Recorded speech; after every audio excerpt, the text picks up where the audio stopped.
Hello दोस्तों, कैसे हैं आप सब। हमारी कहानियां देखने के लिए हमारे चैनल को सब्सक्राइब कीजिए और हाँ, बेल आइकॉन पर क्लिक करना मत भूलिएगा। ये कहानी है प्रिया की। प्रिया पढ़ती तो कॉलेज में है, लेकिन उसका मन पढ़ाई से ज्यादा मस्ती में लगता है। आज भी वो घर से निकली तो कॉलेज के लिए है, लेकिन वो कॉलेज ना जाकर अपने दोस्तों के साथ पार्टी करने जा रही है। और पहली बार इस पार्टी में प्रिया अपने दोस्तों के साथ वो करने जा रही है जो उसने कभी नहीं किया। ओए, आज की पार्टी में भी वही बोरिंग खाना पीना, वो कहाँ है जिसके लिए आज की स्पेशल पार्टी रखी गई है। उसकी बात सुनकर प्रिया की सहेलियां हंसने लगती हैं। उसकी दोस्त पूजा हंसते हंसते कहती है अरे रुक जा, थोड़ा पेशेंस रख। क्या यार, इतने दिनों तक तो रखा पेशेंस, अब नहीं होता कंट्रोल।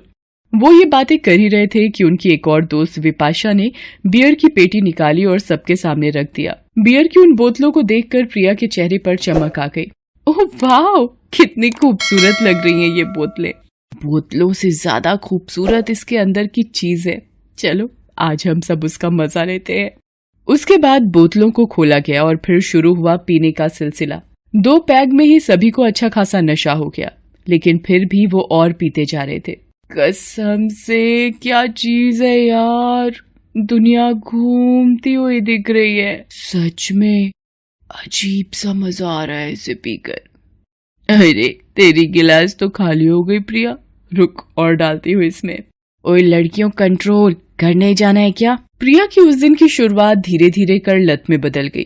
उसे जब भी मौका मिलता वो अपने दोस्तों के साथ शराब पीती। अब तो कभी कभी घर में ही शराब पीने लगी।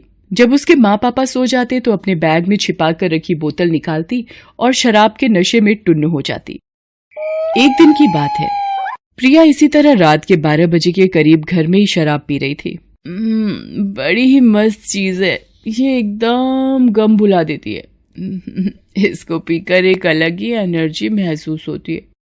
जी करता है इसे पीती रहूं, पीती रहूं, पीती रहूं। अचानक प्रिया के पापा और मम्मी उसके कमरे में आ जाते हैं और उसे शराब पीते हुए देख लेते हैं, लेकिन प्रिया इस बात से बेखबर शराब पीती रहती है। देख रहे हो जी, मुझे तो कई दिनों से शक हो रहा था कि प्रिया के मुंह से शराब की बदबू क्यों आती है। आप ही मेरी बात नहीं मानते थे। प्रिया, ये क्या कर रही है तू? प्रिया बहुत ही नशे में थी।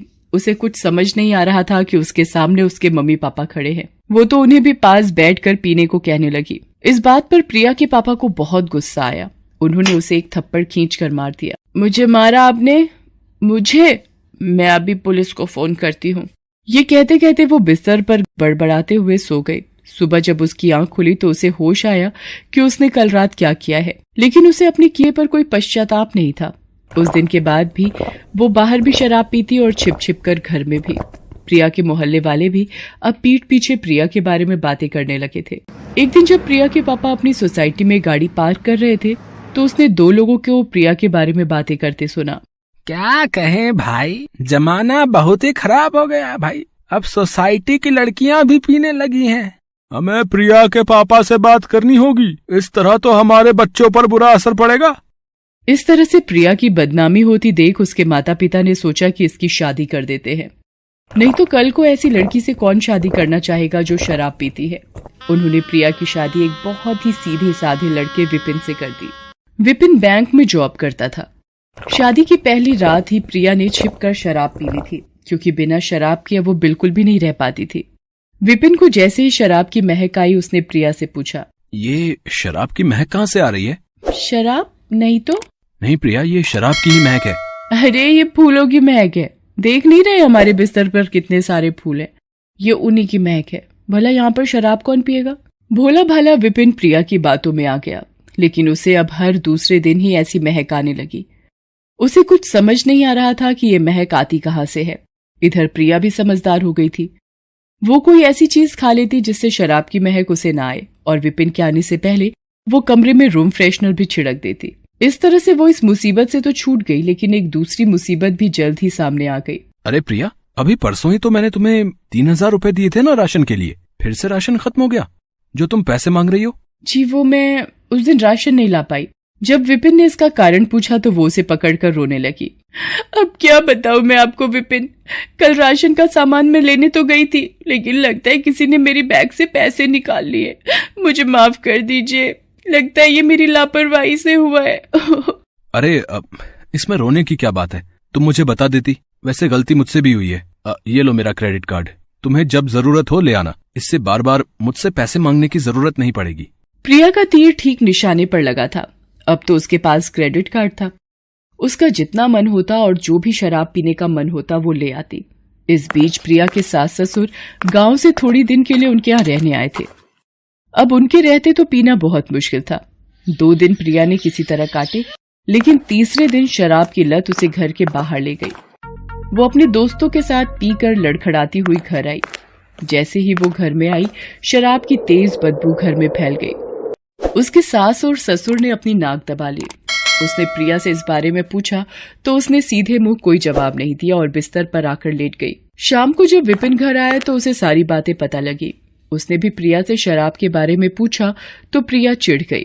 हाँ पी है मैंने तो क्या हो गया। प्रिया ये तुम क्या कह रही हो? जो तुम सुन रहे हो। अरे आजकल सभी पीते हैं, मैंने पी लिया तो कौन सा पहाड़ टूट पड़ा। प्रिया के सास ससुर को प्रिया की यह हरकत बहुत बुरी लगी। उन्होंने प्रिया को समझाने की कोशिश की तो देखिए अम्मा बाबूजी, मैं आपकी बहुत इज्जत करती हूँ, इसका ये मतलब नहीं कि मैं आपकी हर बात मान लूं। मुझे शराब पसंद है इसलिए पीती हूँ। अगर आप लोग मुझे रोकने की कोशिश करेंगे तो मैं पुलिस के पास चली जाऊंगी और उन्हें कहूंगी कि आप लोग मुझे तंग करते हैं, मारते पीटते हैं। प्रिया की इस बात को सुनकर सभी सन्न रह गए। अब तो प्रिया किसी आवारा जानवर की तरह हो गई। वो ससुराल में सबके सामने पीने लगी। चाह कर भी कोई उसे कुछ नहीं कह पाता था। प्रिया के क्रेडिट कार्ड का बिल भी बहुत भारी भरकम आता, जिसे विपिन को ही चुकाना पड़ता। इससे उसे घर के खर्चे चलाने में भी दिक्कत होती, लेकिन प्रिया को इन सब बातों से कोई फर्क नहीं पड़ता था। एक दिन की बात है, प्रिया को सुबह सुबह उल्टी होने लगी। सभी लोग घबरा गए। उसे डॉक्टर के पास ले जाया गया। मुबारक हो, प्रिया प्रेग्नेंट है। डॉक्टर की बात सुनकर विपिन के चेहरे पर मुस्कुराहट आ गई। उसने घर आकर अपने माँ बाप को भी ये बातें बताई। वो भी बहुत खुश हुए। माँ बनने की बात सुनकर प्रिया भी बहुत खुश थी। सभी लोग उसका और भी ध्यान रखने लगे। विपिन ने उसे इन दिनों शराब ना पीने की सलाह दी, लेकिन प्रिया अब शराब कहाँ पीती थी। अब तो शराब भी उसे पीने लगी थी। घर वालों की लाख मना करने के बाद भी वो कभी बाथरूम में तो कभी छत पर जाकर शराब पीने लगी। इस बीच उसकी प्रेगनेंसी के 8 महीने पूरे हो गए। सभी लोग नए बच्चे के आने का इंतजार कर। बस कुछ दिन और प्रिया, फिर एक नन्हा मुन्ना मेहमान हमारे घर आ जाएगा जो तुम्हें मामा कहकर परेशान करेगा या करेगी। प्रिया भी अपने पेट पर हाथ रख विपिन की बातों को सुनकर मुस्कुरा रही थी। तभी अचानक उसके पेट में जोरों का दर्द होने लगा। दर्द उसके बर्दाश्त के बाहर था। बहुत दर्द, पेट में बहुत दर्द हो रहा है विपिन। प्रिया की हालत देखकर विपिन घबरा गया।